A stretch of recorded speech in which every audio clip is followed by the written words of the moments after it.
Paborito mong mochi ice cream, simulan natin sa paggawa nitong vanilla ice cream dahil ito yung flavor na gagamitin ko.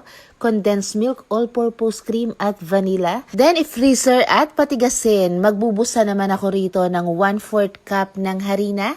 Then iset aside muna. Dito sa isang bowl ay pagsasama-samahin ko lang yung mga ingredients. Paki-screenshot na lang. Ito yung gagamitin natin na pangbalot. At dito para lang tayong nagluluto ng kalamay.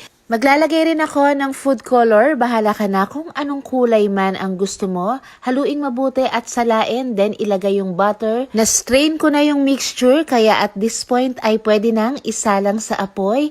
Hahaluin ng tuloy-tuloy. 20 to 25 minutes ay okay na yan. Palamigin ng konti. Then inid natin dito sa ating binusa na harina kanina. I-cut or i-portion sa sukat na gusto mo. Then i-roll natin gamit itong ating rolling pin, lagay mo sa plastic para hindi manikit.